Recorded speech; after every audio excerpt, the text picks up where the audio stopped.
What we're going to do very shortly is we're going to create a shopping centre, effectively. And in this shopping centre there are going to be 3 shops. Okay? This will sound wacky when I explain it initially, but you'll be glad you went along with me. So in each shop there are certain things that are for sale or you can buy. The first shop is called Community Land. Okay? And that's going to be one of these up here, all right? And Community Land has a slogan. Community Land is the place where everybody knows your name and they're always glad you came. And you all have a tune in your head now, don't you? The other shop in this shopping centre is called Service Land. And their slogan is where everybody is treated just the same. Some people call it equality. And the third shop is Co-Production Land. Very jargony term, a bit swanky, new kid on the block. Only around a few years, but you know, is finding its market. And co-production has a slogan, and the slogan is where we do together what we can't do alone. Catchy. I think it could catch on. So eventually we're going on a shopping trip, all 200 of us, and we're going to figure out which shop most people would go to. Because that's going to give us some really interesting evidence around where we need to base our future plans. So I suppose the question that we're going to dig into is where do most people think their good life is determined? Is it in co-production? Is it in community, or is it in service land? If you look at the flow of capital at the moment, you look at where most folk are investing time, energy and money, you would be forgiven for assuming that a good life is found in the marketplace. A good life is in service land. Not just in a corporate sense, in the sense of, private market, but in the sense of public sector and third sector too. So we're going to test whether or not you folk believe that's the case. So we're going to do an exercise that really challenges and draws that out. And we'll see where it takes us. To do this, to figure out where you personally think a good life is determined, or where you'd find a good life, we're going to ask you in a moment to work again in groups of 3. So again, working with some people you haven't worked with before, because today is so much about networking and making new connections. In those groups of 3, what I would like you to do is this. I'd like you to have a genuine, honest-to-God conversation with each other about what needs to happen for you to have a good life. And to really spice the conversation up a bit, I want you to imagine yourself into a situation where you're 85 years of age, okay? Or older if you are 85. Okay? And I want you to imagine that you have some kind of a medical label. Something that the world puts on you and says, you've got a set of needs.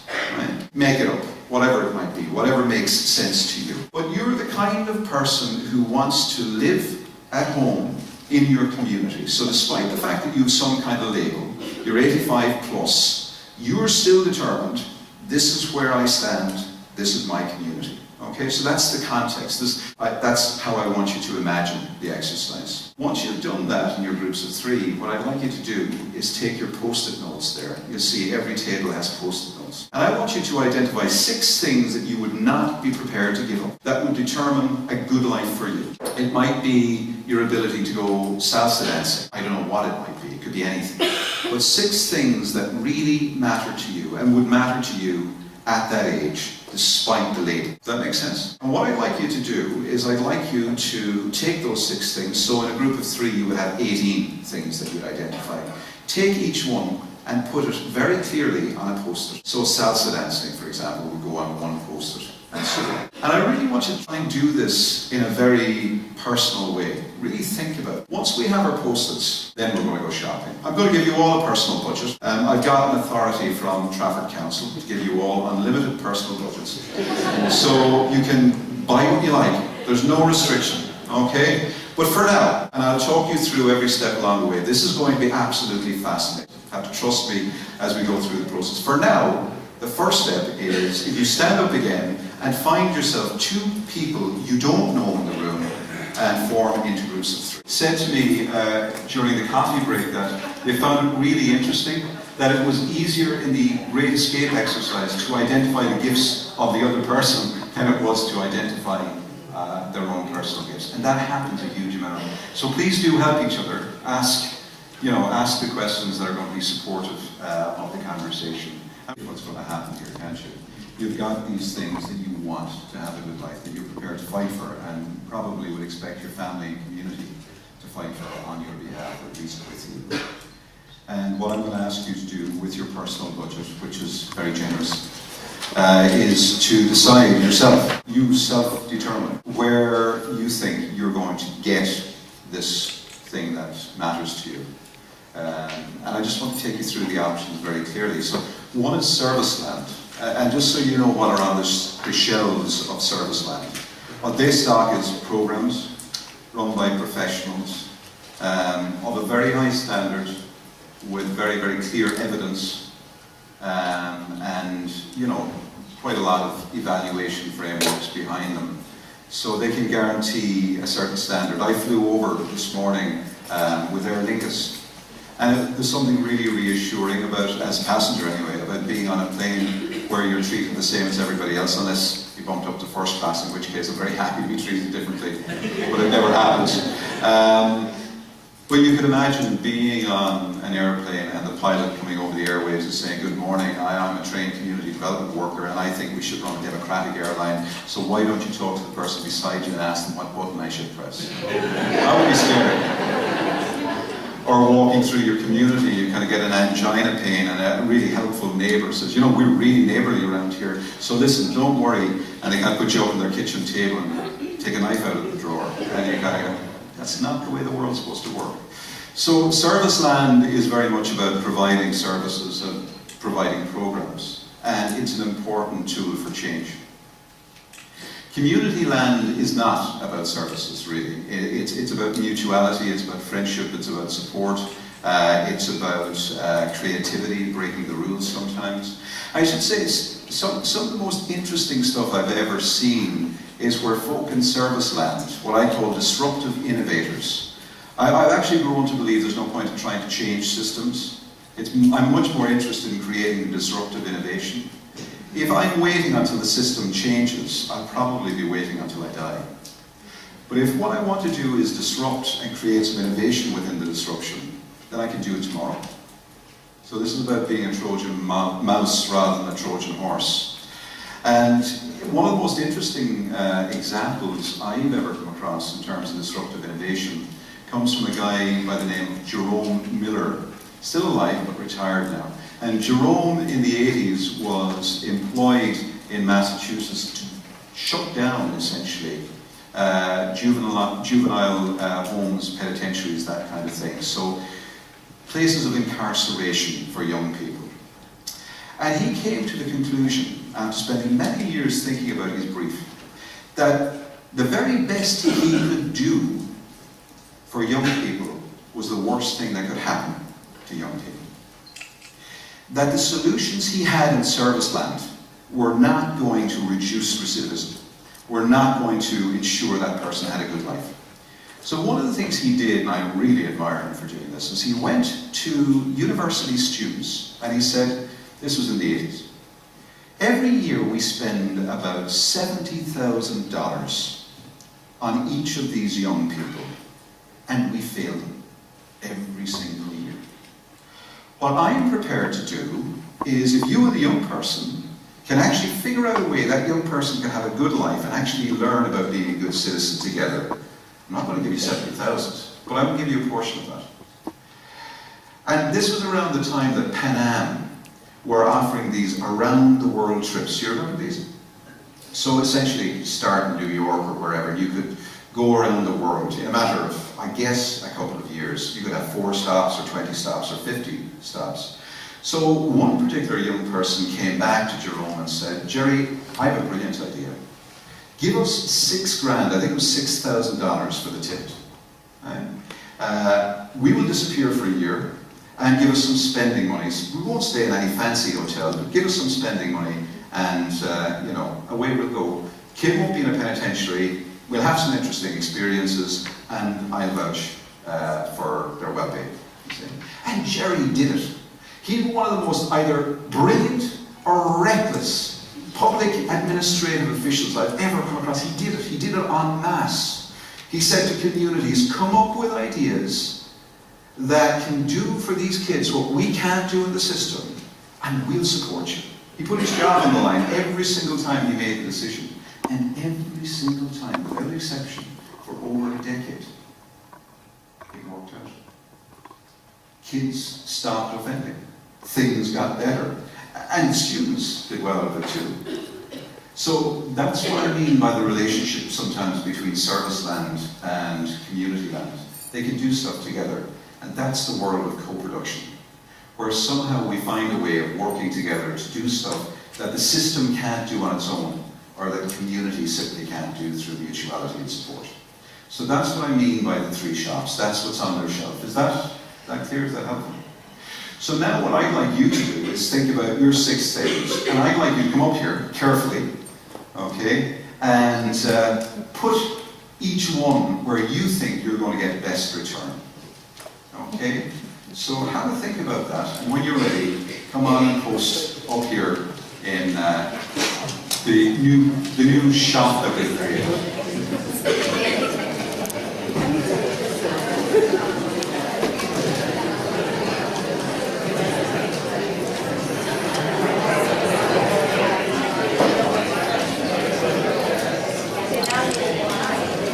Look how that panorama one came up.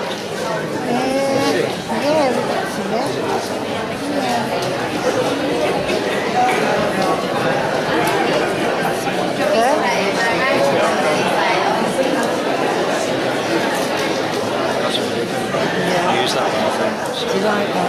Get it out. Yeah. I'm glad to know that you thought of that because I think I was too Well, I think, doing. I don't want to sound disrespectful, but with your height, I don't think you can get above everyone. Do you know what I mean? I'm really sorry, Ravina, to say that, but do you know what I mean? No, it was really good. Look, if you stand on there, you can see everything. No, you know what I you mean? did a good job. Yeah. No, it's beautiful. It's That was really. it. Yeah, I know. Well, that's Can you crop it. that? Yeah, you can crop that. Yeah. Beautiful. Yes, What a great yeah. little camera that is. Yeah, I I'll have to know. get my wife to buy one of them for my birthday. Yeah, well, that's what we need to capture. Yeah.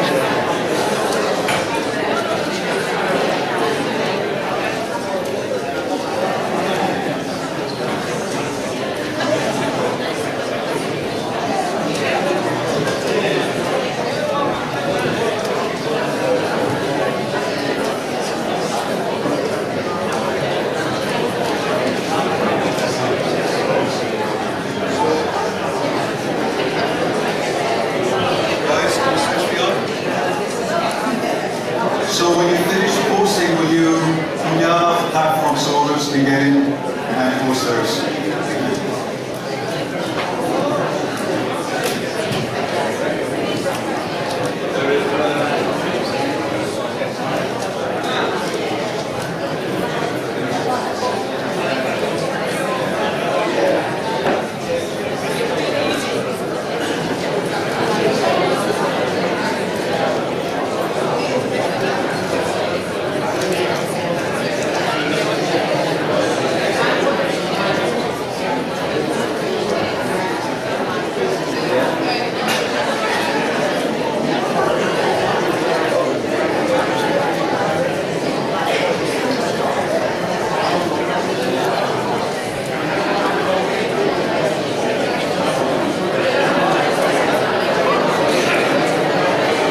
is to recognize that actually, for most people, if in fact for everybody, it's not. There's a portion of it, a very important, essential portion of it, and it probably costs an awful lot more to resource. I understand that. But it's very, very hard to make an economic argument that 80% of the resources should go into resourcing 20% of the contribution. So I think this is really radical thinking, because what it's inviting us to think through is not alone how do we provide services, but also how do we build community. And I think what's powerful about this, because I do this exercise a lot lately around the UK, is it's nearly always the same. Sometimes there's more here and less here, but in terms of the divide, people predominantly take the view that my good life is found in my community. The challenge is we don't live in communities. We live in neighbourhoods often that are really struggling to connect. And that's becoming truer and truer. There's so many things that exist in neighbourhoods that are fantastic, but it's becoming harder and harder for people in neighbourhoods to connect and do what they're passionate about. And that's what I want to talk about in this next 20 minutes or so, is how we can organise ourselves in such a way that all of this stuff that people really care about can get identified, discovered if you like, and connected up. So what I'm going to have to do, I think, is move the community domain over here a little bit so you can see the slides. And let me just talk a little bit about how not alone we can really ensure that we have a life of our choosing, which is broadly, as we've said already, about community, but also how we can figure out a way to ensure that serviceland, people in services, professional people, can use their supportive functions to support community and co-production. You see, inside every single organisation are people, not programs or services, people. And it's people who make a difference to other people. All of us have strengths. And yet, a lot of evidence shows now that we don't just focus on deficits in communities. We are also very deficit-based in our organisations. And that isn't just in the public sector or the third sector. That's in faith communities. That's often even in residents' associations. Because we live in a culture that's competitive, that actually says, for me to win, you must lose. And I think what's powerful about an asset-based way of thinking is it invites people to be cooperative. So the powerful message isn't use your assets. That's besides the point. The powerful message is connect. And the best way to connect is by focusing on what you have. Because that will prevent you from entering into competitive behaviour. It will promote cooperation. So the focus, it's almost misnamed this asset-based community development. It should be connection-based community development. That's what I want to share some thoughts on with you during these 20 minutes or so. What is asset-based community development, and how is it different? How is it unique? And what use might it have for us? So, very simple terms, obviously, it's a perspective. So one of the things that is really important to get across is ABCD is not a model, and it's not a product. It is a perspective, it's an approach, and it's a lifestyle choice. That's why so many people, when they hear about it, say, I've been doing that for years, I just didn't have language, I didn't know how to describe it. I've been hearing over the last couple of hours lots and lots of examples of people doing asset-based community development, from policing, to housing, to health, to local community folk, just using the resources they have to make a difference. What I want to do over these next 20 minutes is give you a kind of a framework that confirms and affirms what you're doing, but also maybe highlights some possibilities for additional connection. Just a little bit of background for a second, if I may. Asset-based community development as a perspective and as an approach was developed by the two guys you see behind me here. John McKnight is the chap with the beard, and Jody Pressman, his partner in crime, along with 18 other people in the late 80s, became really concerned around the fact that most so-called low-income communities were being defined as backwaters of pathology. They were being defined as the sum of their problems. And most professionals who were trying to be helpful were trying to be helpful on the basis of attempting to fix those problems. So they were doing onto communities rather than doing with communities. The focus was predominantly the half-empty part of the glass. Now, what John and Jody knew, even though they were professors at Northwestern University by time in the late 80s, they decided to do something about this. What they knew on the basis that they were all, throughout their lives, working in neighborhoods. They were community builders who worked in neighborhoods. And what they knew is that in every neighborhood they worked in for over 40 years, people were using the little bit of what they had, connecting it together to make change happen. So they knew that people had the capacity to produce their own health, produce their own education, produce their own wisdom, and that in fact, what was happening was, folk who were trying to be helpful were causing people to be non-productive without intending. So they spent 4 years in the late 80s traveling into 300 neighborhoods that had been defined by the half-empty part of the glass, and asking people in those neighborhoods to tell them stories about a time that they came together to make things better. It's really important to say that there are two ways of knowing in this world. One is through studies, the other is through stories. Studies lead to more data. Stories create a movement for change. People are not standing with placards saying, we want change as soon as we have an evidence peer review. People are actually mobilized for change because somehow new stories with new possibilities emerge. Stories about people just like them, who are using a little bit of what they have to create change and make things happen. Today we're having a lunch in the Martin Luther Room, is that right? That's really interesting. Because if you think of the Martin Luther story, what you might be forgiven for doing is assuming that all change emerged in terms of civil rights from that podium that day in 1963 when Martin Luther King said, I have a dream today. Words he didn't even write. But actually the change emerged decades beforehand, with ordinary people in neighborhoods all over the state, sometimes working 2 and 3 jobs in crowded conditions, dealing with huge challenges, organizing, trying to build what they could in their community to make change happen. They're the people who marched from all over the states. And they're the people who formed 250,000 people at the steps of the Lincoln Memorial in freedom's name. That's where the change resides. Not on the I Have a Dream podium. But culturally, we love heroes. We love the idea of the great white knight riding over the hill to save the day. But the truth of the matter is, there ain't no white knight coming. There never was. We are the people we've been waiting for, if we can be the change we seek.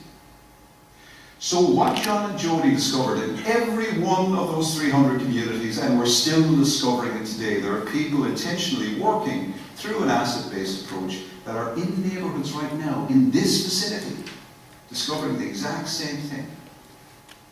That actually what makes change happen in people's lives are 6 building blocks. And they recur in different ways everywhere we go.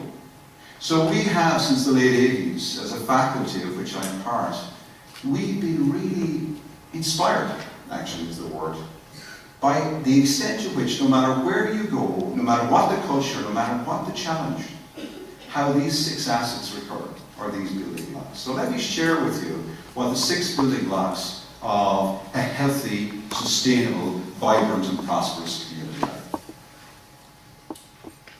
The first is local residents, people.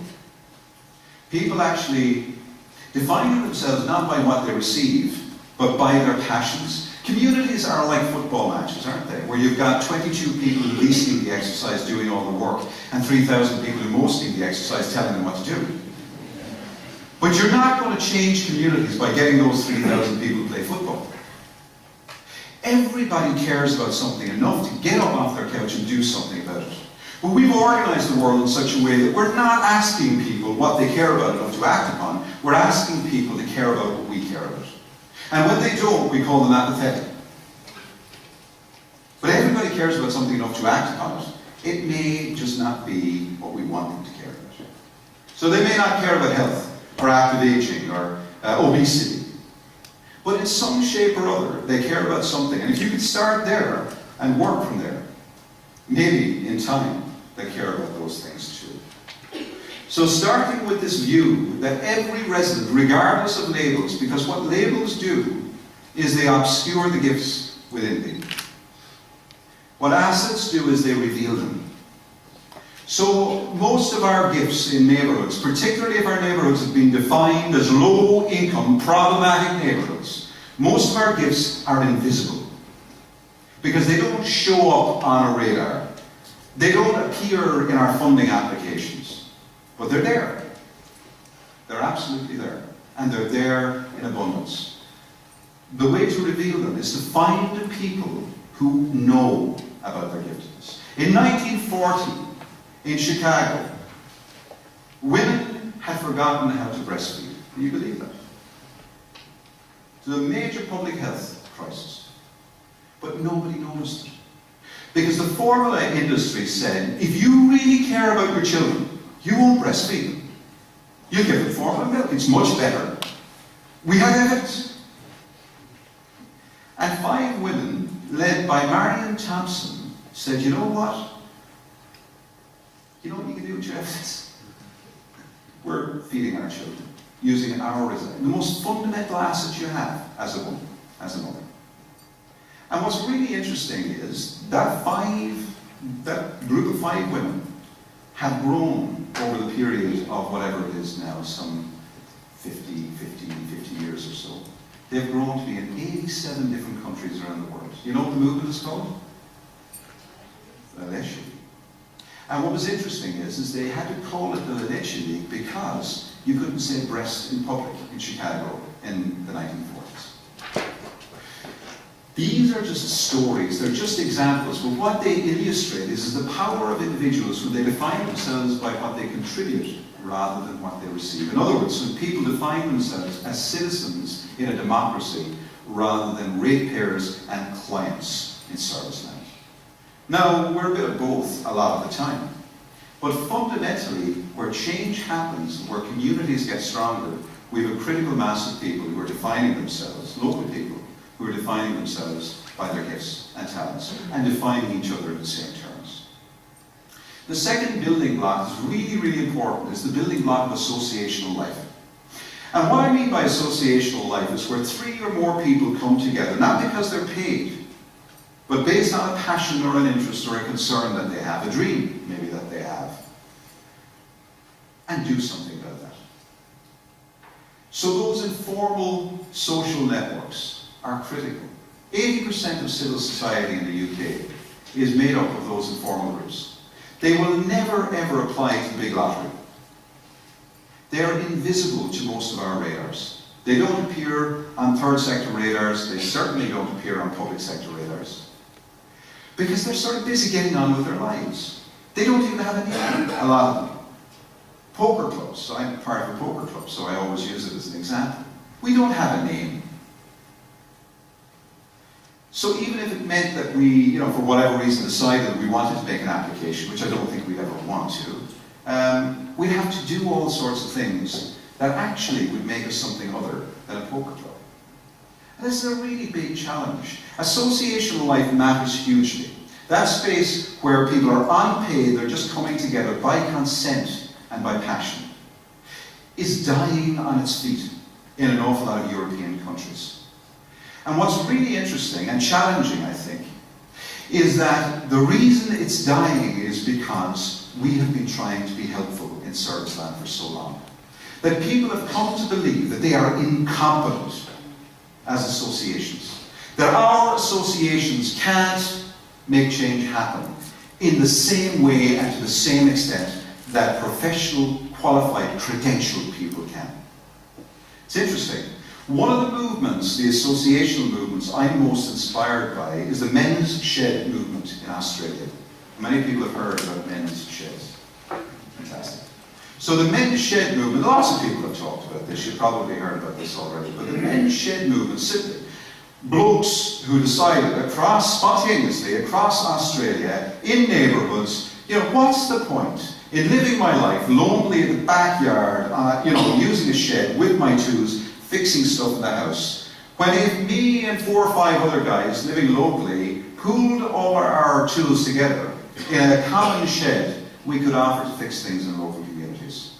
We'd have all kinds of new relationships, new connections, and it would be useful. We'd feel useful. So many people are dying in later life, both of a sense of loneliness and a sense of uselessness. These guys did something about it. They said, we've got all kinds of resources, all kinds of knowledge, let's do something. This became a phenomenon. It actually spread all throughout Australia, which is quite unusual because Australia is a vast continent and it only has 15 million people. So anything spreading across a continent like that is quite remarkable, but it did. And it spread so fast and was so inspiring that researchers decided they had to understand what was going on. Because rumour had it that men who were involved in men's sheds were living longer. Right? So they sent the researchers in. The federal government resourced universities to go in and study this phenomenon, this public health phenomenon. Because of course, men and their health is a real issue for public health. They're hard to reach, isn't that the expression? So here they were, as a standing target in these men's sheds. And the research was powerful. It discovered many different things. One of the things that it discovered is that men will talk about almost anything if they've got power tools in their hand. The other thing that they discovered was the rumour was right. Absolutely. Men were living longer because they were more connected. Fantastic. Great stuff. And when I was in Australia and visited the men's sheds, you couldn't but see that that was the case. There's lots of people in the UK tell the story secondhand. There's nothing like actually going and being there. So I've been there and I've seen the evidence. Well, what did the federal government then do? The federal government then started offering funding to men's sheds. So over a 10 to 20 year period, this movement grew naturally. And within a year of federal government funding, guess what happened? It stopped dead and then started to decrease. So actually, funding can be a massive, massive problem in associational life. It doesn't mean that we shouldn't resource, it doesn't mean that we can't support, but it's really important to recognize the challenge. So associational life doesn't grow in the same way that institutional life grows. And I think that's one of the things to consider when you're thinking about a partnership. How do you form a partnership that isn't just about thinking about how institutions can better surround people who are vulnerable, but how do you form a partnership that can think about liberating the strengths and the capacities of individuals and their associations? That's the primary question. That's the untapped treasure trove. And if we can do that as well as providing services at a point of need, then we will actually start to see real change. But to do that, we need to think about the third building block that all of the stories are telling us.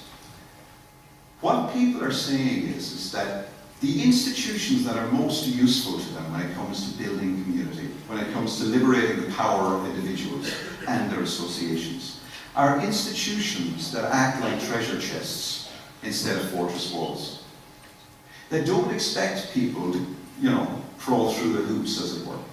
In other words, they've figured out how they can organize their systems the way people organize their lives. And one of the most, for me, inspiring institutions I mentioned earlier on is Seattle local government. So for 20-odd years, they reorganized city government the way people organize their lives. And instead of having everything centralized or even localized, they went right to the heart of where people live their lives, in neighborhoods. They created little mini homes where people could pretty much do any government business they needed to do. But more importantly, they resourced each of those neighborhoods with community builders who knew how to support the community, to weave itself together. These were not outside agencies coming in. These were local people who were resourced by City Council to do the community building and to find connectors. In the afternoon, I'll be talking to you about the process of community building. But for me, it's a really, really interesting test site, Seattle. Problem is, recently a new mayor has come into post. And the new mayor, like any mayor in American politics, American giveth and American taketh away. The new mayor has decided that this neighbourhood lark is rubbish. This idea of actually handing power to the people is a nonsense. Nice to do in times when you've got lots of money and lots of resource, but it's beside the point when you don't. Because his view is, his responsibility is to ensure statutory, mandatory services are provided to the people with greatest levels of need. And he feels that's core business. And anything that isn't core business is a distraction and a luxury. So effectively, he's shutting down all of the little mini halls and he's taking community building away. I believe, but I would, he lived to rue that day. But it's really, really interesting to recognise that these are the kinds of decisions that we're currently making, on a knife edge often. But what was fascinating about those 20 years is that Seattle City Council figured out how to fly on both wings. They were able to provide the services that are so important, but also they were able to do something that local governments were set up to do. They were able to become stewards of democracy that place citizens at the centre rather than bureaucracy at the centre. So organisations that have the capacity to organise themselves the way people organise their lives, they're the organisations that make a difference, and they're the assets to community building. The ones that don't tend to get in the way. So often the advice that we give organisations is the first thing you can do to be helpful is get out of the way. This associational life doesn't need you to come in and fix it. It just needs you to leave it be. And maybe at most how you can be helpful is to give some resource around helping those associations to connect. The other building blocks that are really important to mention are physical and economic resources. We can't meaningfully think about health or community development without also talking seriously about economic development. And exchange, not just of money, but exchange of gifts and exchange of time. So time banking is one of the really powerful movements in the UK. I think they now have 28,000 people at local level figuring out how they can use mutuality to exchange with each other to ensure people have a good life. And the final building block that recurs in every story that people tell us about having a good life at neighbourhood level is the building block of stories. That stories are what fundamentally support people to make change happen. And I suppose in a sense, what we're finding all over the UK now, we being Nurture Development, which is the organisation that I work with, in West Croydon, in Thurrock, in Torbay, in Gloucestershire, and Derby, Kirklees and Leeds, and starting in Scotland, is that when you intentionally focus on people's strengths and their assets, and you support them to connect together around those assets and strengths, things change. In Croydon, over the last 4 years, Croydon was in fact the first place in the UK to intentionally do community building. Paul Macy was the first community builder. And over the period of 4 years, what we've seen emerge across 4 wards and numerous neighbourhoods are nearly 100 new associations made up of local people taking action on the things they care about. 2 weeks ago, in Croydon Council, an agreement was reached to work towards ensuring that there would be a community builder in every ward. 4 years takes time. This is messy stuff. It's complicated stuff. But what the elected members of the executive saw was that change was happening from inside out. Change was happening in a way that they hadn't seen before. It was being led primarily by people. And that change wasn't just the kind of a change that sees, a green walk to school or a community lunch. It was seeing that, and it was also seeing people flex massive civic muscle and show power. Start defining what a good life would need to look like 20 years from now. Start taking on some really serious challenges around the fact that there's hate crime in our local neighbourhood. What are we going to do about the fact that an awful lot of people over the age of 65 who are well enough to go home can't leave our hospitals because their families can't look after them?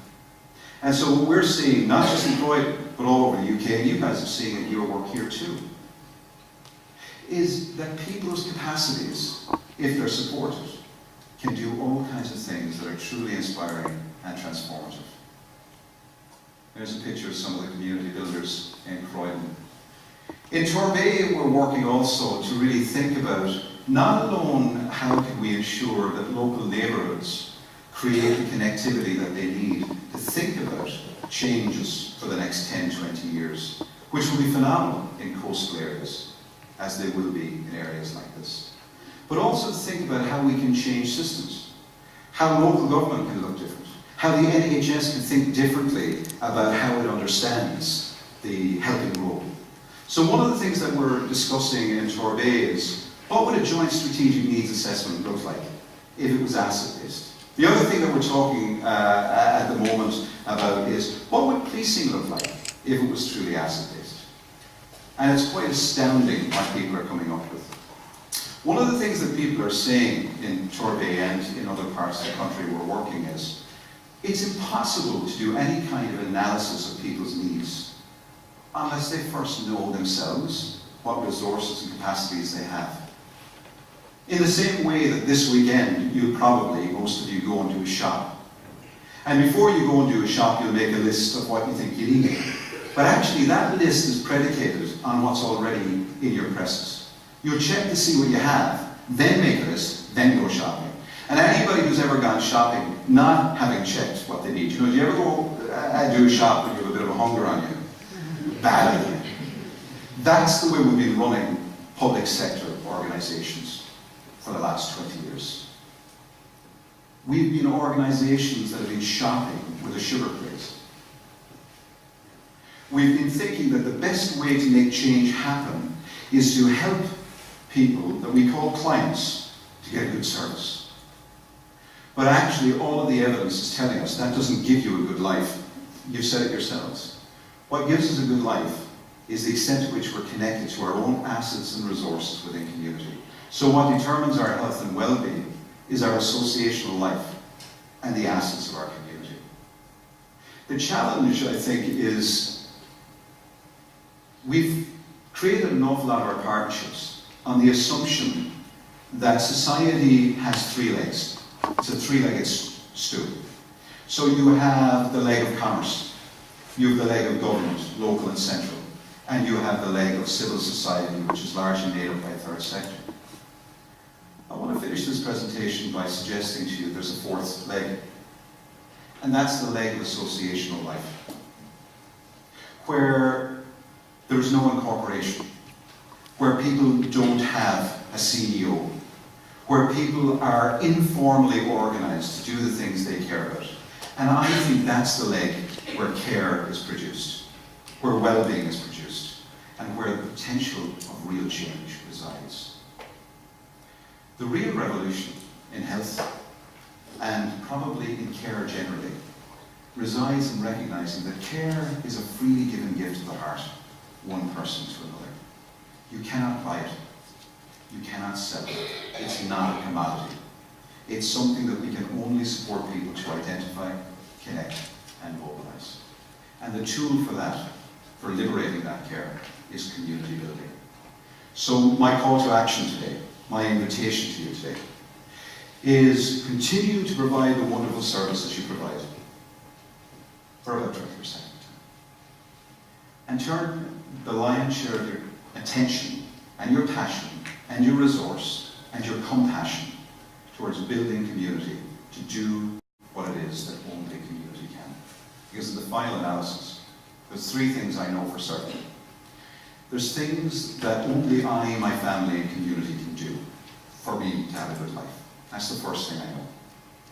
The second thing I know is there will be times in my life when, as well as family and community and my own agency, I will need the support of outside agencies and resources. I know that. And the third thing I know is that there are certain things that agencies just need to get on and do. But what I like is to live a life where it worked in that sequence, not the other way around. And I guess my challenge is, I think at the moment, we have it the other way around. We are starting to engage with communities on the basis of our agendas, our solutions, and our sense of what's right. Turning that on its head, I believe, is going to create a whole new set of possibilities. So in the final analysis, the revolution begins when people who've been defined as the problem secure the power to redefine the problem. Thank you.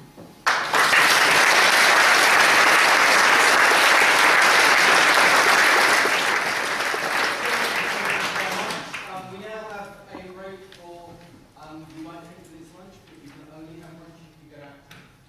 Okay, so there is walking that you can do, there is... Steps, which is kind of a classic thing to say, isn't it, this hour of the evening. But I do think it's important, and probably also important to think about who isn't here. I've had some really interesting conversations during the lunch break, which was fantastic. And people are beginning to think about, well, actually, what happens next? What's this calling us to? So much of the afternoon is thinking about that question. What's this actually calling us to? And I think, in a sense, it's going to call different people to different things. For some people, it's going to be a challenge that's around figuring out how you can take what resources you have and put them at the disposal of community in a very different way. And that's important to figure out. For others, it may be at a much more local level, figuring out how you can use your own capacities and resource within your own neighbourhood. Because, I hope that's not me. As well as occupying Wall Street, we've actually got to figure out, I think, how to occupy our street. Yeah, I mean, I'm absolutely convinced, I'm sold on the idea that we need to change systems, for sure. But actually, if we don't also change the way we're living our lives on our streets at the same time, I'm not so convinced that system change alone will do the trick. And I'm certainly less convinced when I read some of the post-it notes that you guys have put up around what you believe a good life needs to look like. So this afternoon is very much about thinking, I think, in a very, very focused way about how we can mobilize hyper-local change so that it proliferates across Trafford. My understanding of what you're trying to figure out really is, this question of localities. How do you actually go from something that's very centralized to something that's really small and intimate and where people can connect? What I'm not so convinced about, if I'm being completely honest, is that the scale is right just yet. I still think there's more cascading down to be done. And I think what the partnerships are really trying to figure out is how you can get to street level. How you can really begin to mobilize people at neighborhood level, at neighbor level. And that's a lot of what the focus this afternoon is going to be about. But I said earlier on, the wisdom's in the room. People in this room have all come from neighborhoods. They know exactly what needs to happen in their own community. And that includes people who are here in a paid capacity. We all come from neighborhoods too. We're all citizens as well. So I want to introduce what's called World Cafe. We've been using an awful lot of different techniques. Appreciative inquiry, World Cafe, open space, asset-based community development. But all of it boils down to having different conversations, really. We're going to try and have a different conversation in a few moments. But to frame the conversation, I want to tell a story. And it's my favorite story of all time, actually. It's a story about a village that had a crisis and wasn't sure what to do. So the elders of the village gathered around, as often happens at a time of crisis. And they discussed with each other what they thought might be some of the solutions to the village problem. And what they found at the end of the discussion was they actually didn't know the answer. So they decided to invite somebody in from outside. So they invited a wise woman from a neighboring village to travel and to be with them, to advise them. So after a few days' travel, this wise woman appeared in the village, and she sat with the elders, who were all over 65 and greying. And she listened to them describe what they said was a community challenge. And she said, well, the funny thing is, guys, you don't look like the community to me. You look like a section of the community. So if what you're talking about is a community challenge, could I meet the community? Where are they? So, slightly red-faced, the elders went about gathering the entire community together. Everybody, without exception. And so they all set this entire community under a cedar tree. And the old woman stood in front of them, the wise woman, and she said, you know this, I can see from all of you, you're wise people. So she said, you know, I'm not going to tell you anything you don't already know. Isn't that right? And they all nodded, a bit like some of you are doing right now. Because I think it was Mark Twain who said that an expert is one of two things, either dead or from out of town. So they nodded, and she said, well, that's great, you agree with me. She said, so can I ask you, do you know what it is I'm going to tell you? And that confused them. And they said, no, we wouldn't have asked you to come and guide us if we knew what you were going to tell us. And she said, well, I'm sorry, if you don't know what you know, I can't help you.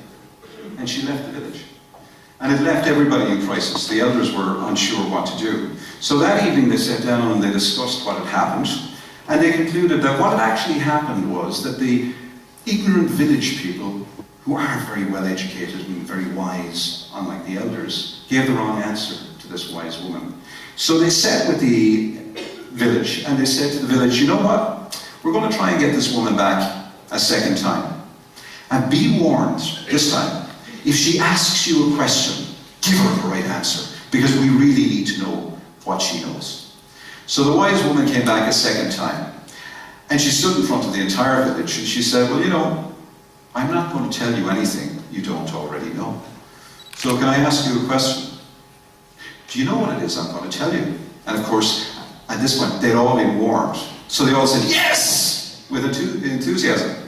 And she said, well, that's great, then you don't need me. And she left. Now the others were just getting angry. So that night they sat down and they hatched a cunning plan. And they advised all of the community what they were going to do, and the next day they invited this wise woman back for the third time. And she stood in front of the entire village, and true to form, she said, you know, I'm not going to ask you or tell you anything you don't already know. So can I ask you a question? Do you know what it is I'm going to tell you? And one half of the village said yes, exactly at the same time as the other half said no. And she'd never had that experience before, but being wise, she took a couple of moments to compose herself and she said, you know, this is the best of all possible outcomes. Can those who said no, please speak to those who said yes? And she left and she never came back. Now that's community building. The wisdom is in the neighbourhood. Yes, there are limits to local. Yes, there's things that need to be brought in from outside. Of course there are. But if we don't tap the wisdom first, we're never going to know what needs to come in from outside. Not in any democratic way. It will always be top down, because there is no other way. People don't know what they don't know. But by the same token, people don't know what they need until they first know what they have. And actually the best way for people to discover what they have is by sharing stories of a time that they've come together to make a difference.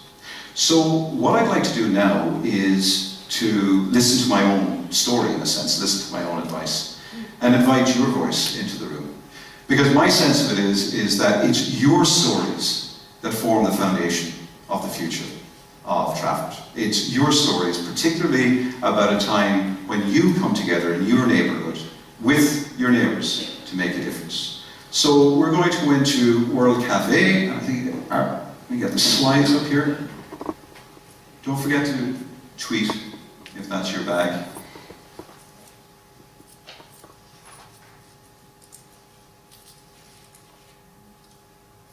And breathe. There we go. We're going to go into World Cafe. Just one of the things that somebody asked me during the lunch break is, what does this mean from a policy perspective?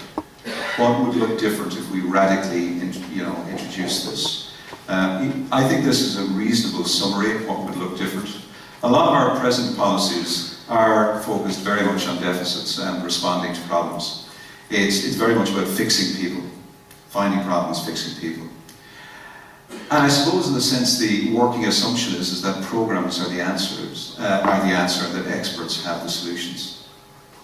If we radically introduced this way of working, in other words, if we had a way of embedding this in the culture of organizations and the culture of neighborhoods, what we would see is an endemic focus on people's strengths and capacities. And not just people. As I said, there were 5 S's. So also the ecology, the actual place, places the stage on which all of this plays out. And that's why I think scale really matters here. The best way to embed this is, as I've said already, to organize the way people organize their lives. Typically as human beings, we can only really have intimate, asset-based relationships with about 140 people. We start to really struggle after that. That's why working at neighbourhood scale, and what I mean by neighbourhood scale should not be confused with ward scale or locality. They are different terms, they're different scales. What I'm talking about is a scale of about 3,000 people. So a lot of what I'll be saying later on in the afternoon is that at that scale, that's where you can build relationships with people based on their capacities. And more importantly, they can build relationships with each other that sustain and endure. But if you do that, if you make that investment, what would ultimately happen is we would shift from a belief that programs are the answer to a belief that people are the answer. And in effect, we would shift from thinking about people as clients of our services to thinking about people as citizens of their communities and democracy. That's really important. The word client comes from a Greek derivative which means to be on one's back and powerless.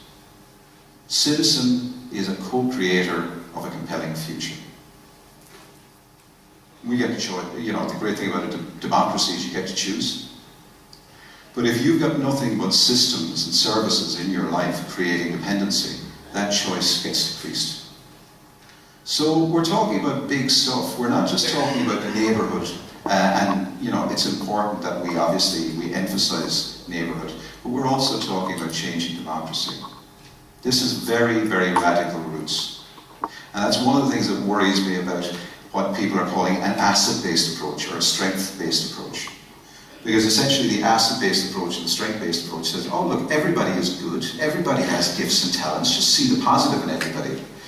Asset-based community development doesn't just focus on individuals, it's focusing on associations, and ultimately its ambition is to create an association of associations in every neighbourhood that has the power to plan, the power to define the next 10, 20 years, and the power to care.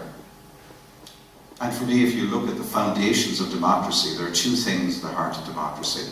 First is the freedom of expression, and second is the freedom of association. So this is about strengthening our democracy, not just about building nice neighbourhoods. And my understanding is there's a lot of people from local council in the room today. And if I were you, I'd be thinking, what's this calling me to? Is it just calling me to do some nice neighbourhood work, to find some third sector organisations that I can commission to go and do this? No, it's not just calling you to do that, though it is calling you to do that. It's also calling you as stewards of democracy to figure out a way of reorganising local government so the power is in the hands of people. And that's a powerful, compelling, and also very scary call to action, particularly for a lot of local governments who have become much more focused on the provision of services than on stewarding and democracy. But actually we've got to do both. So that's what it would look like. And I suppose one of the things that I would say to people is, Upton Sinclair, a very famous journalist and iconoclast, once said that a person would never understand that which their salary depends on them not understanding. So some people might be saying, is he saying that my job doesn't matter, that my contribution as a professional doesn't matter? And no, he isn't saying that at all. What I'm saying is that citizens' contribution matters equally, and maybe even a little bit more. That actually our job is to ensure that people step into their own individual and collective power. And I think one of the things that's really exciting for me when I look at the work that we're doing across the UK, which isn't just about standing up here and talking, we're actually in neighbourhoods doing this work. So if you want to go and visit the work that we're doing, you can. It's all over the UK. And it's here, locally as well. And we have some stands that are talking about the local work. So, you know, it's important to recognise that.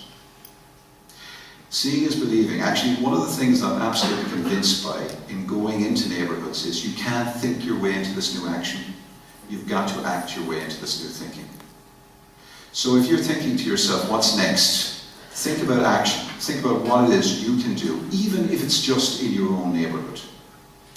But if you think about it from a policy perspective, and you're nervous now because you're thinking, this is a new world order and it's going to diss everything that's gone before, I want to give you a reassurance that in fact it's not. We'll still have statutory services. There'll still be things that are absolutely required. We still need the ambulance at the bottom of the cliff and the fence at the edge.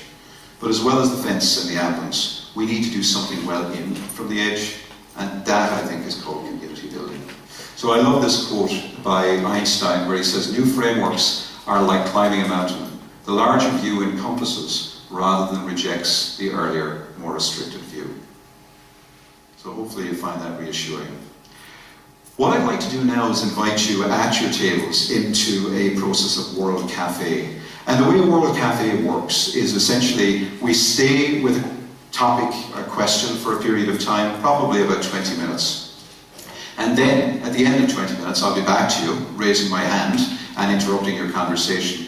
And I will invite each table to spread to the four winds, to go within this room, obviously, to go to other tables. But I will ask one ambassador, the table ambassador, to stay behind, and they're the holder of the conversation that has gone before. I'll cue you in on all of this, I'll take you through it. But it's a really interesting process because what it challenges sometimes is the fact, I think we spend a lot of time talking to the same people about the same things. And I think we hear the sound of our own voice coming back at us a lot of the time. I call it the hollow resonance syndrome. What we're trying to do here is create disruptive innovation. And one of the simplest ways to do that is just talk to different people. So I'll take you through the process. But for now, what we'd like to do, let me just jump ahead here. The slide that I changed hasn't changed. Okay, sorry about that. What I'd like to do is I'd like to invite you at each of your tables. And if we've got tables with just 2 or 3 people, I'm going to ask you folks to populate another table that has some space for you. But I'd like you to think about, don't worry, there's too much information on that slide, don't worry about that, just listen to me. What I'd like you to think about is a time in your neighbourhood. So take off your professional hat here for a second, if you have one. A time in your neighbourhood when you and your neighbours came together to make things better, without any outside professional help. So it might be that you need to go back to your childhood to think about that. That's fine. It might even be that you can't think of any examples, and that will be interesting. But actually for most people, if you search your memory banks, you'll find there's lots of examples. So what I'd like you to do at your table, they're relatively large tables, but I'd like you to just begin to tell each other some stories, regale each other with some stories that you know of. If you can't think of any of your own personal community, I'll give you a cheat card. You are allowed to tell stories about other communities that have inspired you. We're going to take about 20 minutes, and let's see what stories surface when it comes to citizen-led action in traffic. Enjoy. Some of you may be aware of the story. My name is Laura Burgess. I'm the Traffic Area Inspector for Altrincham and Sale. Quite a sad story. On December the 22nd last year, just before Christmas, you're making me cry now. An address in Timperley was broken into. Mum and Dad had the car stolen. They had keys, wallets, credit cards, you name it. The theme little so-and-sos took it all. One of the things that they also took was all the Christmas presents under the Christmas tree for the 13-year-old daughter. We put it on social media, and I can only sort of suffice to say we were absolutely inundated from the public, local community. They came down and they donated presents for the 13-year-old girl. We took 4 van loads of toys to that address.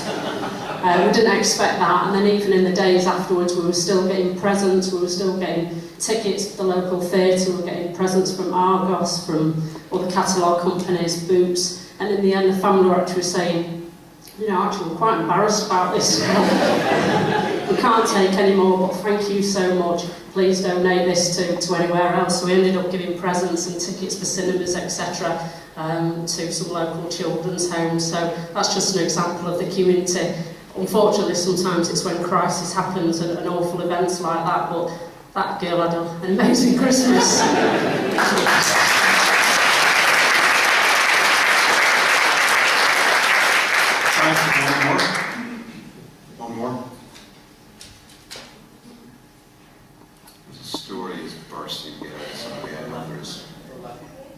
Yes.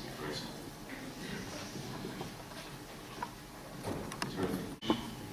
Because when we hear stories from people who are just like us, and yet they're doing things, or they're telling us they've done things that seem insurmountable to us from our particular perch in the tree, I think it motivates us. It mobilizes us to try something that maybe we may not have thought possible.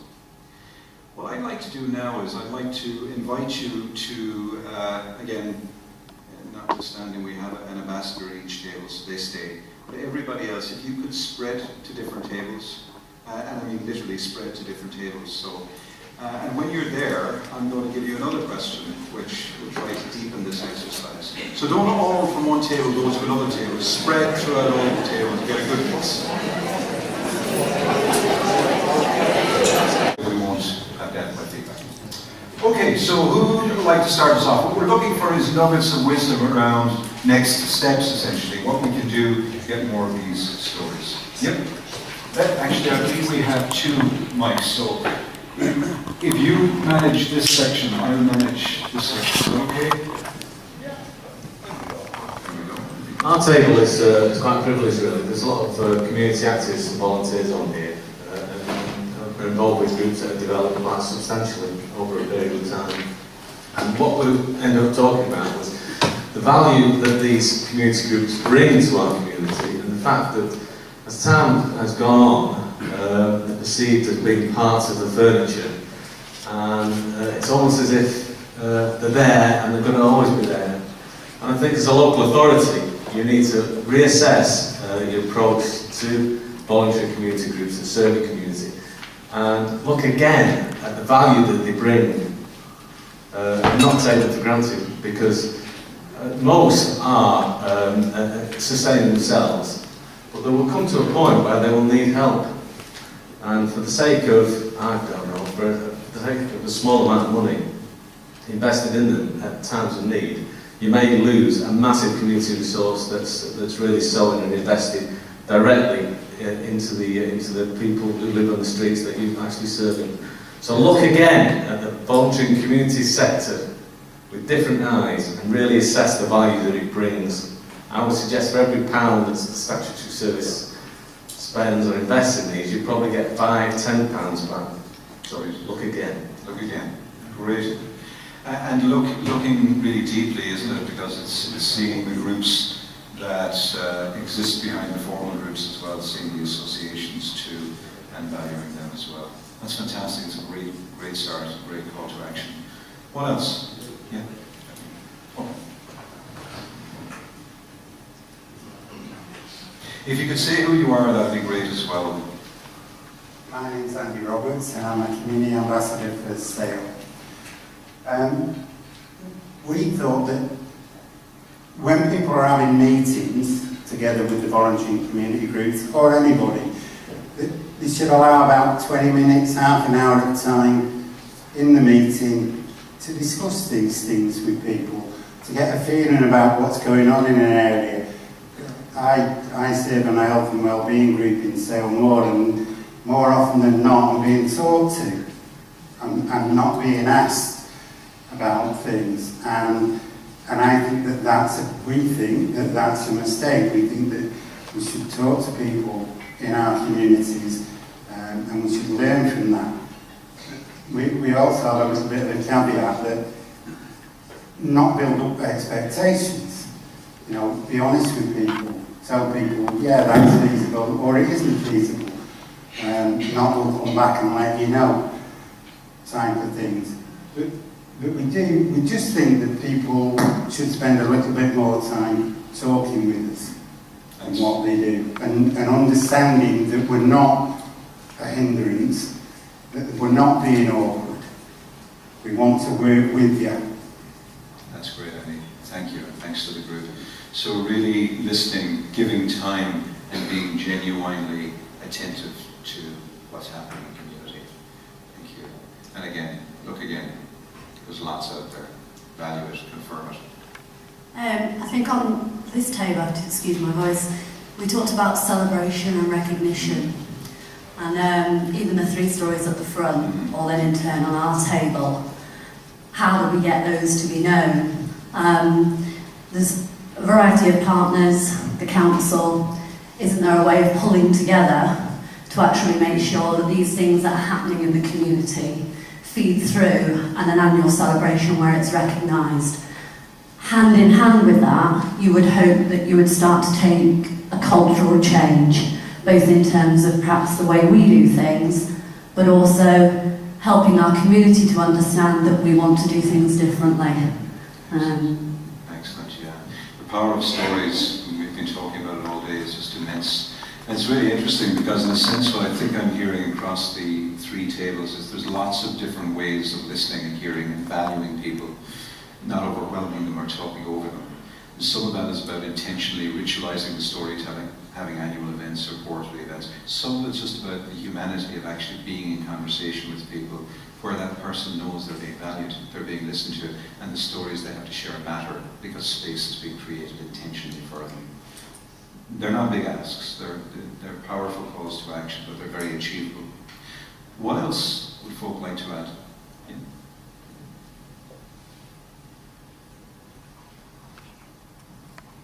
I'm Brian Whittaker. I'm one of the neighbourhood officers looking at the, what do we call ourselves now? The Ermston Partnership, Ermston and Parsonton Partnership, the UPP. We had a look at a few different aspects, and I think one of them was that we came up with was red tape and all it encompasses. If a local community wanted to put together an event in a park, just to do a fun day or whatever, the amount of red tape around it is just enough to put anybody off. With risk assessments and this, that and the two others, and stewarding and insurance, and why would you bother? Why would you bother? So in terms of doing something about that, had you any thoughts around what would, aside from the obvious one, which is get rid of the red tape, any practical suggestions from the group around how to move that forward? Well, no, there was, when they did the street parties, for the Jubilee and such like, people could apply, but they weren't being charged for road closures, the insurance, the council were going to cover the insurance, etc. So there's things like that can be put in place. But so that's going to be for every event. No, but that's a very practical step that could be taken. It's an example of the steps that could be taken. That's great, Brian. Thank you. Thanks to the group. What else? So we've heard a lot of things about just relationship, ritualizing the storytelling, getting the red tape, the barriers out of the way, examples of where it has been done, replicating those. I'll come to you and then over to you if that's okay. There we go. And if you remember to just say who you are. Okay, my name is Danielle Garcia. I'm from the Imperial War Museum. We talked about how there's lots of really great community projects and groups around, but they're mostly hidden. No one really knows about each other. And they'd like support from each other. So we thought maybe about a community connector, someone that's employed to go into the local community whose job is to just find out about these groups and to build up a knowledge bank of these groups and start connecting each other. Fantastic. Thank you. That's great. In a little while I'm going to share 7 things that I've observed as I travel around the world, and one of them is the importance of connectors. So it's fantastic to hear it coming out organically. It makes such sense, really, doesn't it? One of the things that, just if I may, one of the things that popped up in my head as you were talking about war museums is I was on the Bath Road a number of months ago. We're working in Gloucestershire, and I brought a number of people on a walk, a community walk. It's one of the things we do. And just off the Bath Road, there's a road called Suffolk Street.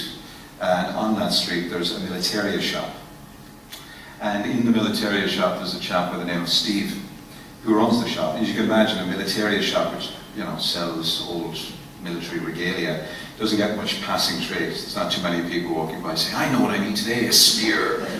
So, most of their trade is online. So he's got this huge, floor space that nobody uses. And we discovered that every Friday morning, quite impromptu, what he calls 10 older boys, servicemen, ex-servicemen, come and have a coffee morning there. And it really struck me because the next day I was with Cheltenham Borough Homes and Cheltenham Borough Council, and my opening question was, who knows Steve on Suffolk Street? If you don't know Steve, he'll provide a service. So that's powerful. Thank you.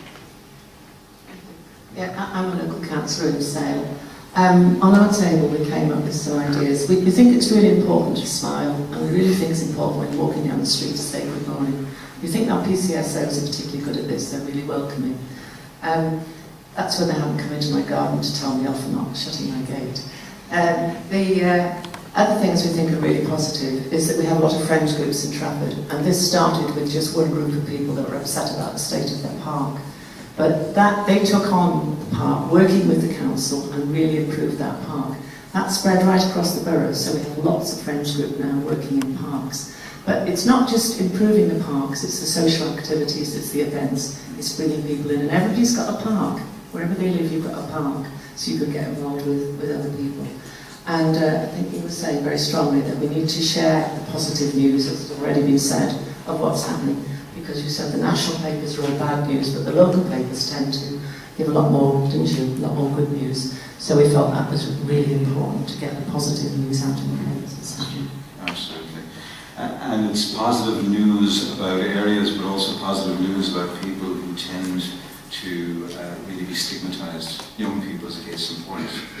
I'm really struck as I come in and out of the UK in particular, at how media pathologises young people. It's just horrendous, and it's quite remarkable. I mean, by comparison with other countries that I'm in, the media here really has an issue with young people, and I think it needs to get over itself. And I wonder whether one of the issues is that we use terms like youth at risk. I don't think youth are at risk. I think youth are at promise. They're at risk when we don't recognise their promise. But we use clumsy labels like that because we think it'll make it easier for us to reach them. I think we really need to think about those kinds of words, because in a way, if we don't do it, the likelihood is the media certainly won't. So there's something about role modelling there, but yeah, absolutely, taking care of our reputation. I grew up in a city, in Limerick, where we were known as Stab City. People were stabbed, but not nearly as much as the media would report. I think it goes back to the point you were making earlier on, about being intentional about the stories you put out there. But also having conversations with the media. Media can be held to account as well, and they should be, particularly when they talk about our communities. So in Chicago, we've seen really interesting stuff happen, and it's happening now in Gloucestershire as well, where local communities have sat down with media, national and local, and said, we need to sign a memorandum of understanding. If you want to cover our community, here's the way of doing it. And it works, it's really powerful, so thank you. Corinne from Trafford Council. We were talking, sort of links a couple of points, about taking more risks in how we do things and giving trust to the community. Brilliant, brilliant. It's a really important point. We can't do this work unless we're prepared to take risks. It's the only way. And the central question here is, what risks are we prepared to take together? This is about risk taking. There's no question. Anybody like to add to what we've heard? Because I think there's going to be a lot of common ground. But anything that we haven't heard that you'd feel is important to add? There we go.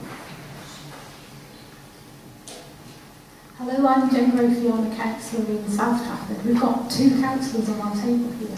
And one of the themes we both came up with, both from different parties, but we still came up with the same themes, is sometimes things work best in communities when the councillors step back. And the colleague on the original table that was out also reminded me of a story in my ward where my colleague got some people together from the community to create a friends group. But he didn't really do anything. All he did was bring together the people who contacted him to get them talking to each other. And it was very similar to another example from the table from your group in Sale, wasn't it? But actually sometimes the best way of doing things is just to bring the right people together and then get out of the situation when you know you're not needed. That's fantastic. So lead by stepping back while still caring. So let me see if I can summarise where we've gotten to so far, and then it'll be easier for you to see whether or not there's stuff to be added. I think one of the things that people are saying very clearly is that relationships matter more than power, position or privilege. Relationships have to be prioritised, and we've got to see them being prioritised. So meetings need to look different. I have a friend who says, why have a meeting when you can have a party? 85% of the population will not engage with you if the only way of engaging is having meetings. So if you want to engage with people, have a party. But have a party that's genuine, that's actually about hearing people into expression, hearing people into speech, hearing their stories and taking the time to do that. I think the other thing that seems to be coming across quite clearly is place matters. We have focused hugely in Europe on target groups. And I'm really struck by this because I think what we've done inadvertently is we've gone into neighbourhoods and we've segmented people into target groups, youth at risk, frail, elderly and so on. And I think we did it with the best will in the world. We really intended good. But, you know, in the same way that in the medical profession there is such thing as doctor-created illness, known as iatrogenesis, I think that goes on in every single profession I've ever encountered. The unintended consequence where we create the opposite of what we intend, where prisons become academies of crime, where education facilities become the generation of stupefaction. So, in a sense, I think what people are saying is that place matters, actually, because that's where everything comes together. That's where we can really connect with people and people can connect with each other. So there's that drive, from what I'm hearing anyway, to get as close to people's doorsteps as possible. So that seems a second theme that's emerging. I think another one is about focusing on strengths, or what we would call assets. Focusing on the fact that people have something of value, everybody has something of value to offer.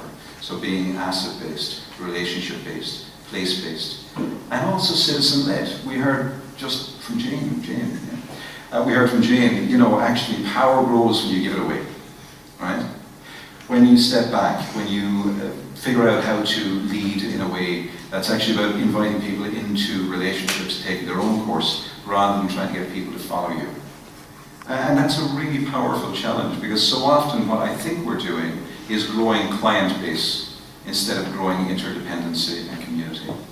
And actually, that's a massive challenge for everybody, and for the commissioners in the room as well. Because an awful lot of commissioning rewards second-tier organisations that grow client base, instead of saying, we want you to grow community, and actually we'll measure your impact by the number of, I guess, citizens in connection with each other, not clients on your books. So they're really powerful challenges. It strikes me that another thing that's implicit in what you're saying is that social justice matters. That there are people who are on the margins, that there are people who are excluded, and if we're not intentional about including them, they will get excluded every time. So I've heard a number of people ask, you know, that question through different conversations. How do we ensure people who are marginalised come to the centre? I think it's a really important question. But is there anything else you'd like to add before we move on? Thanks, Colin. For people that don't know me, my name is Ralph Rudden. I come from the community sector and myself am a partnership executive. I think the first 2 points were brought up, to paraphrase. We have a number of sectors separated by a common language. We need to make sure that we understand what we're saying to each other. And to answer the question, which was how we make sure that we focus and develop more community-led stories, let the storyteller tell their own stories. Don't presume that you can speak for them. I mean, the person we had up there, she was so passionate about what she delivered. No one else could recreate that passion. So don't think that you can presume to tell the story in the same way. The first point of call should be the person that's delivered the success of the group. Let them try to tell their own stories. That's fantastic. That's great advice. Thank you. Okay. So we're coming near the end, and I think there's two things that would be worth thinking about before we go. The first is, just if I could, in very brief, share some of the stories that are emerging from different parts of the world where I'm working. And maybe not even the stories, because I'm not sure we have time, but some of the essential ingredients that I think I'm seeing when it comes to building powerful communities, where the storyteller is the community. And then I think what we need to think about is what are the next steps and who's going to pledge to do what. We can talk theoretically about next steps, and I guess if we had more time that would be interesting to do. But I guess what I'm curious about is who's going to work on what. Because we have a little bit of an agenda here, it strikes me, for the next number of partnership meetings, you know, and maybe some core principles that the partnership could work to if they're not already, or could really embellish and deepen if they are. But I'm curious about, you know, where the energy in the room is. So I'd like to just very quickly share some of the key elements that I think I'm observing, but use the lion's share of the time that's left to hear from people who are really, really passionate about action. I'm going to hand the microphone in about 10 minutes or so over to you. And if you've got fire in your belly and you want to work on something, the microphone is yours, and you share it as a call to action. The risk is that nobody comes around you, but typically community being community, actually you'll find that you're standing on common ground, and that there are people who will take risks with you. They may not necessarily stand up and identify themselves here, but my experience, and I've done this a lot for a lot of years, is that when people stand up and they pin their flag to the mast in terms of what it is they're prepared to do, people come behind them, or come beside them, more to the point. So I'll do that in a few moments by way of finishing call to action. But I just wanted to very quickly share what I think are 7 core things that seem to be recurring in all of the learning sites around asset-based community development that I'm aware of. And I'm aware there's a lot that I'm not aware of, but certainly based on my own learning. The first thing, and these are very brief because you have the detail in your handout in your pack, so they're just different guide sheets that I'm sharing with you to talk about our work in the different learning sites. I hope everybody they should be in this pack here, so you'll find if you chuck in, they look like this, okay? So these are just guide sheets that if you're interested in the engineering question of how do I do this on Monday morning, then they're there. And I would strongly encourage you, just give it a shot. If something's worth doing, it's worth doing badly. So give it a shot. But the 7 things. The first, I think, is the importance of a community builder in every neighborhood. Really thinking about this, I'm absolutely convinced of the economics of this. So instead of tangerinizing communities where we've got lots of people who are working with target groups, thinking about the prospect of working with the juice rather than the segments, of actually what would happen if we had a competent person paid who is answerable to the community, right? Who's just connecting people. Like literally, that would be their job spec. 2 words, just connect. And what would that be like? Well, all of the evidence is telling me it would be transformational. And, you know, again, I would suggest that if we had more time, we could get into the stories. But they're there. Go visit Croydon. Go visit some of the local communities here in Oldham and Trafford and different, you know, there are people in the room who are working. We've got stands. So go and see this stuff. Hear the stories. They're inspiring. But that's the starting point. Having a community builder who knows what they're doing. Because it would probably, I would say, be reasonable to say that you can't just take the words community development and say community development is community development. What I'm describing here, I think, involves community development, but it's different as well. It's more subtle. It's more about street level working. I used to call it street working, and then I realized it has different connotations here than it does in Ireland. But it's about getting on the street, and it's about brokering relationships, and it's not everybody's bag. Not everybody does it terribly well. You know that because you do it every day of the week. But those that do it well have that ability to do it in a way that doesn't get in the way. So they have the capacity to bring people together without needing people to follow them or needing people to elevate them. That's the first. I think the second one is no matter how good a community builder is, they are never going to be sufficient. For 2 reasons. One is most community builders, though not all, will be from outside of the community or paid. So even if they're in the community, the fact that they're paid separates them a little bit, and that's okay. But the second principle I would share with you mitigates that. And the second principle is finding connectors. These are local, unpaid people. They're not volunteers. In fact, most connectors have a real issue with the word volunteer. And when we ask them why they have an issue with it, they say because in their experience, there's so much red tape around volunteering these days. What they really want to do is they want to do stuff that they care about themselves, that they're passionate about. So finding connectors who are really good at building relationships with their neighbours. In every neighbourhood there are connectors. For every population of 3,000 people, there are at least 100 connectors. These are people who have relationships with between 50 to 80 of their neighbours. They don't even realise they have those relationships, but they do. And they naturally and fluently connect these people together. Recently, I was talking at a conference which was all around how you measure this stuff, and somebody was talking about the importance of ensuring if 100 people come to the meeting, that you capture the fact that 100 people come to the meeting. I said, no, that's not the point. What you should be capturing is the fact that 100 people have the potential to form 9,450 connections. What you should be measuring is how many of those connections actually were formed. Otherwise, people just came to a meeting. And we all know, meetings go one of two ways. They either lead to action or they don't. So it's really critical that we find the connectors. And I think one of the reasons that we've struggled to find connectors is because we've been so focused on finding leaders. We need connectorship, not just leadership. And I think we're looking for a different kind of leadership. A leadership that is about the capacity to host conversations, to include people's voices. A leader with emotional intelligence that can actually help people get related and connected, not somebody who just can spin a good yarn and inspire people. The process of inspiration is important, but at the end of the day, it's just a process of say and spray, or say and pray. What really makes change happen is local people who get people in relationships and value them. And I think that's what we need to invest. So a community builder's job is effectively to find those connectors.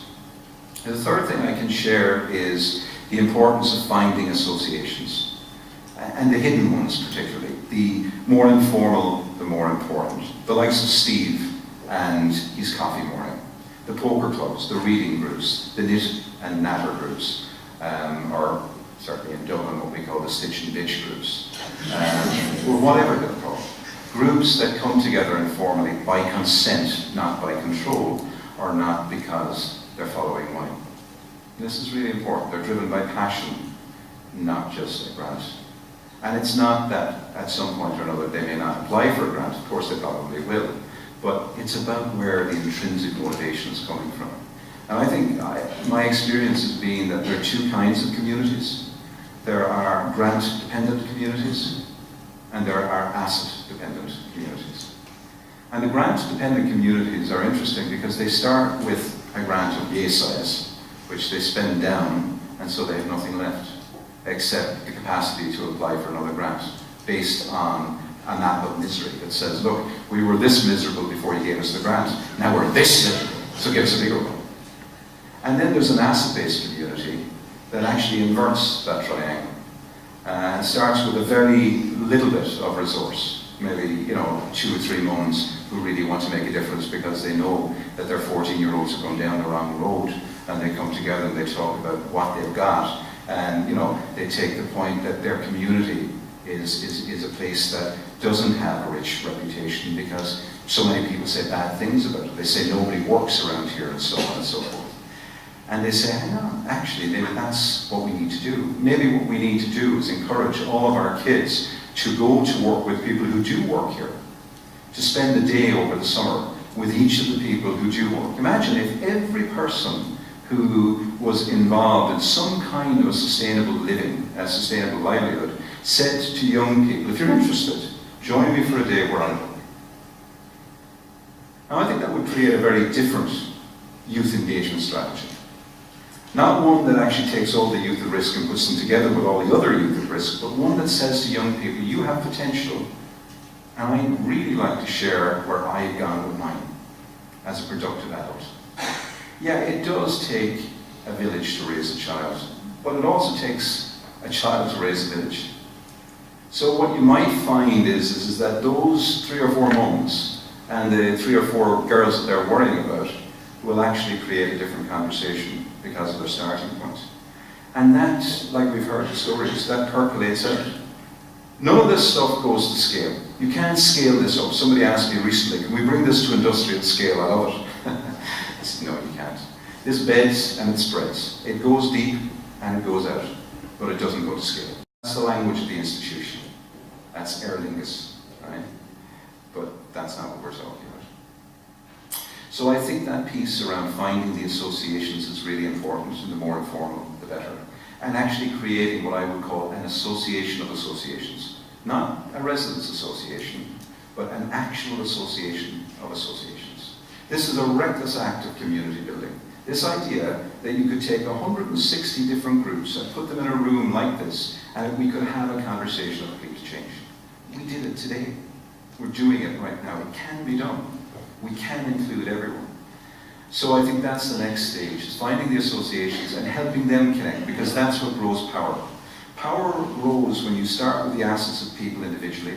You connect them in association with small groups. Those small groups connect with other small groups, and the association of association, the small group of small groups comes together and says, let's create a vision. One of the things that's really important, and it's the fourth thing that I think I can share, is people's ideas need to be linked together. It's really, really important to recognize that as we talk with people and find out what they care about, whether they're in clubs and groups or individually, that what people are yearning for is connectivity. So often people think that they're the only person with the idea, or they're the only person with the concern, and they're afraid to take action. But when they discover that 3 or 4 other people have exactly the same challenge and are prepared to contribute some of their gifts, that's when change happens. So sharing ideas really matters, and being intentional about bringing people into conversation. It's not about mapping misery, but it's about creating ideas of new possibility. Very briefly, the other things that I'd share is we've touched, I think, around the edges of money, and maybe money being a problem sometimes. But there are times when people come up with ideas where having some resource matters. I think one of the difficulties is not money per se, but it's the scale and it's the complexity within which we have to engage with money. So I would commend to you the approach that Seattle local government took in this regard. And we're seeing different examples of this being replicated across the UK now. What they call small sparks or matching funds, where they basically said to people, we're leaving behind the charity model that said, you know, we'll set the agenda based on our evidence, and then we'll tell you what to apply to us. And they said, no, that's the wrong way around. We shouldn't be setting the agenda. We shouldn't be setting the outcomes. You as a community should. So why don't you find out what it is you care about enough to actually do something around, and then let us know how we can be helpful. Over the last 20-odd years, they've invested $50 million in very, very small amounts of money. And as a consequence, over $77 million worth of what the Americans call sweat equity, we might call voluntary labor or something of that kind, but actual civic power and civic muscle has been flexed. And it's hugely inspirational, because no matter where you go in Seattle now, you'll find the handprints, the fingerprints of citizens on civic space. And that's the measure. I think you can really measure the sustainability of something by the number of citizen fingerprints that are on it. So often I come across these wonderful things that people have created that nobody wanted. And then, you know, we're having conversations about why nobody engages, why nobody really cares about this. They never did. Because, not just because they weren't engaged in conversation and consultation, but because they weren't engaged in action and an actual creation. So I think that's a really important point. The final point I'll make is that I think it really matters to think not just about the immediate project or even getting communities involved in having conversations. I think it really matters to think 10 years out. Because while it's fantastic to grow community morale, and it's really important to grow community projects, if people aren't encouraged to think, well, what's life going to be like in 10 or 20 years from here? One of the things that we might actually achieve is gentrification. So we go in, we mobilize all of these communities, right? All these communities that have been labeled as, you know, low income disadvantage. Community increases, their you know, the attractability of their houses increases, and suddenly their children can't afford to live there. We really need to think about this stuff. Because 10 years out, the world's going to look a dramatically different world to the world it now is. We are becoming more urbanized and older faster than any other time on the face of the planet.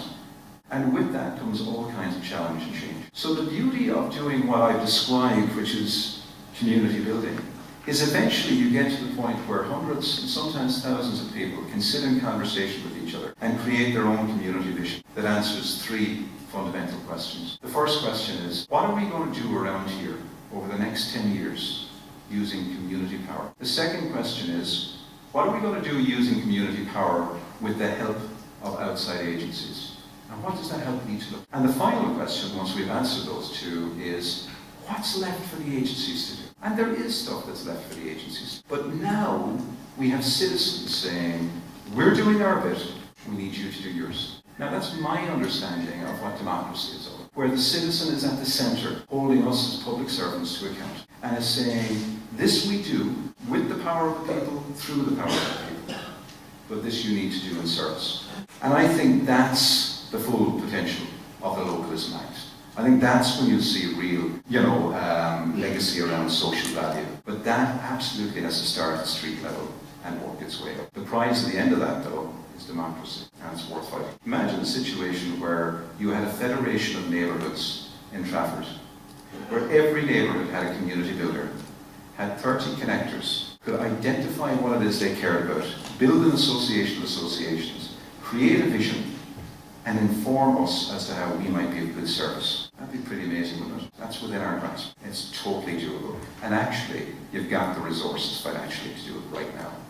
But what you can't do is continue doing all of the other stuff and do that. So, as well as commissioning community building, there may be some painful decisions around decommissioning some stuff that isn't building community, but is building client base. Thank you.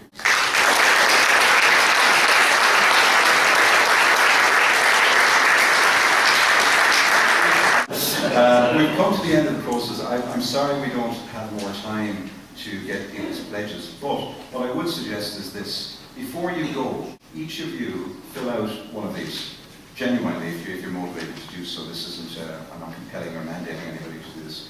But if we could create, we use maybe working together with you, if you don't mind, as a posting. But anybody who feels really passionate and wants to pledge to actually take this conversation to the next stage, just write down what it is you want to do and your contact details. And I'll sort of throw the grenade behind me because somebody's going to have to pick that up. But I think it's really important, Teresa said it before she went, I really want to make sure something comes of this. So this is a way, I guess, of putting your flag up in the sky and saying, here I am, and if you're interested, contact me. So if that makes sense to you, a little pledge posted before you go will at least leave your footprint in the sand. Fantastic. Let's a round of applause, please, for Cormac.